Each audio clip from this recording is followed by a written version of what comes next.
Hey, Valerie. Hey, Cynthia.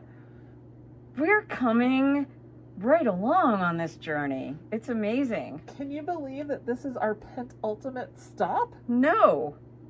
That's a big word and incredible. It means next to last. I know. Okay. It's still a big word. It's a throwback to my music theory days. Oh, okay. Penultimate? Penultimate, yes. Huh. We were anyhow. That would be like a bunny trail before we even took a step in the right direction for our video. I don't know what that means, but let's keep. I was off track before we got started. Oh, okay. That's what that means. I think we'll be cutting some of this. Here we are, leg 7. That's amazing. I think we'll just talk a little bit about the structure because now we are going to take legs 1 through 3, which you have preserved carefully since we last saw them, and legs 4, 5, and 6, and we are going to put them all in the same needles and now start to knit all the way across. That's kind of weird. But it's wonderful. How is that going to work? You just knit.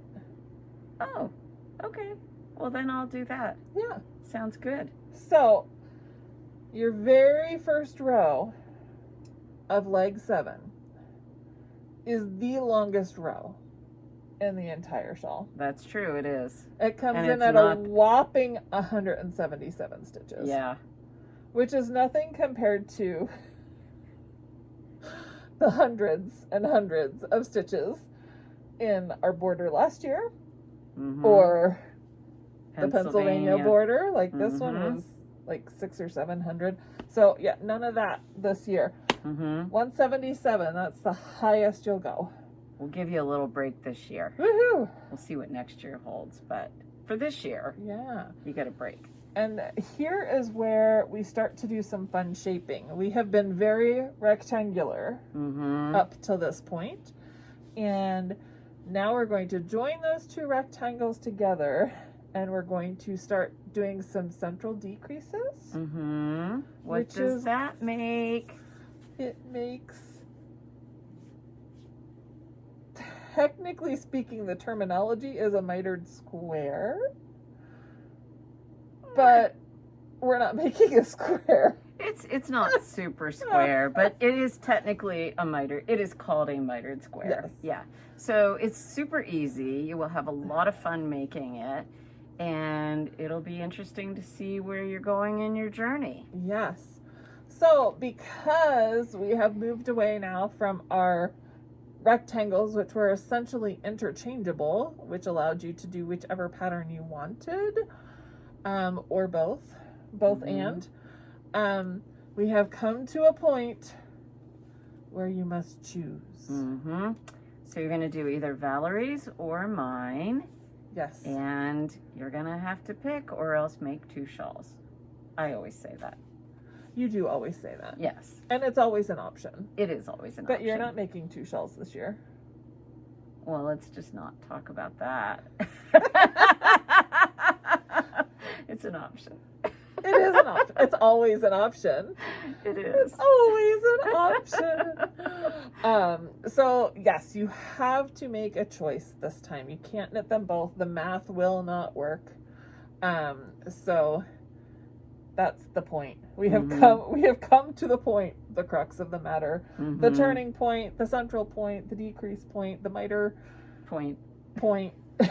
We're heading towards a point. We're making a point. Yes. And the point is, we've made it easy for you for 6 legs, and now we're at a traditional road trip, which has become our tradition, which is Valerie's or Cynthia's. Yes. And so we look forward to seeing what you choose. Yes, and they're very different. They're very different, but both very beautiful. And for the first time in a leg and the shawl, both designs use all 4 colors. So that's fun. We basically were off the shoulders now, and we're working on the back Yes. of our shawl. Although, when we tried it on, we could wear it to the side or to the front. The front, yeah. But, like, the feature panel, I Right. guess we'll say. So, we're using all 4 colors. Mine, you asked where I went. Mm-hmm. I'm just going to grab that and go. I remembered how much fun I had doing your alligator skin Mm-hmm.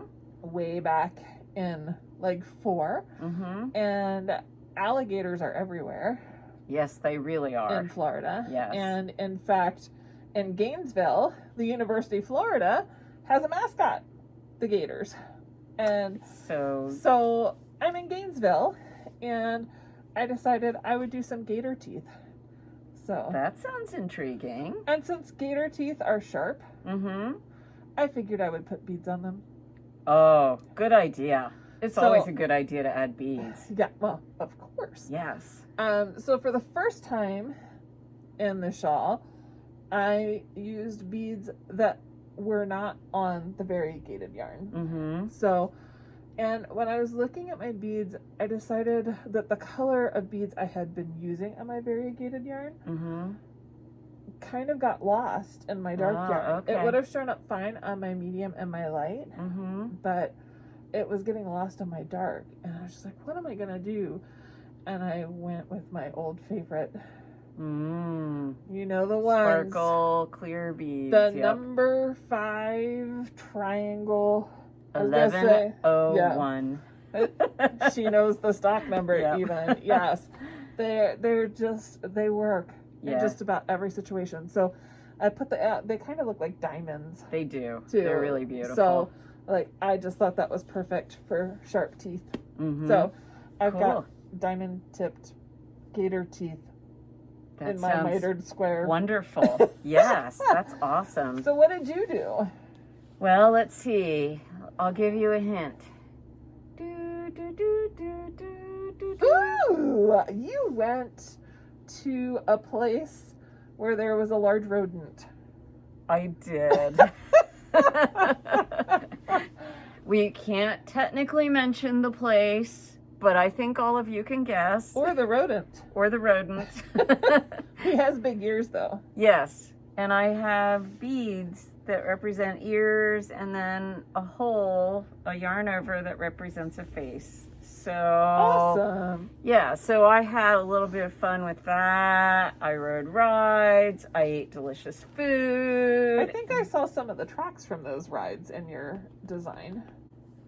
As a matter of fact, you did. So there's actually a little bit of representation of tracks that rides would ride on, along with rodents, and a lot of fun. So I had a good time with this. You know, rodents, crocodiles, carnivorous plants. We've been inspired by some strange things on this journey. Well, you know, nature is a little strange, and there's a lot of nature in Florida, so we'll just go with that. We'll go with it. That's how nature is, right? That's right. So we've had a lot of fun with it, and this was it's exciting now. We're starting to see the shawl really come together. Yes. Yeah, so Yeah. I'm super excited for next time. Well, and by the end of leg 7, once your pieces are joined together and it's starting to take on the shape, you can actually throw this thing over your shoulders and kind of get an idea for how it's going to go. Yeah. And that was neat when I got to that point. Yeah. I was like, oh, We this both is had how it fun goes. trying ours on at that point. Yeah. Yeah, it was good. So I hope you do too. Of course, as always, you want to post your pictures in Road Trip Mystery Group on Facebook or in Fans of Really Clear on Ravelry, and we will draw for prizes. we sure will. So we will do a prize, and that will be exciting. And then next leg, which is in 2 weeks, on August 20th, will be our last one. It's But- always but like this it'll be- bittersweet. It's sad, but it's also happy because then Right. you get a whole shawl and you're, Yes, well, That's exciting. It's exciting to come to the end and to see what it's going to be and how it all comes together. Yeah. And I think that these last ones are what, like, they really make the shawl. yeah, it's pretty fun. So we're We've looking been forward. building the anticipation We sure have. for yeah. months. So And next week, you get to find out how it all comes together. and in 2 weeks, you get to find out. Yeah, what she said. In 2 weeks, next time, you get to find out how it all comes together. Yes. So we cannot wait to see your pictures. And we can't wait to see what you decide to do and Yeah. which leg you're doing and how you're putting that together creatively. We're so excited. We hope you're excited too.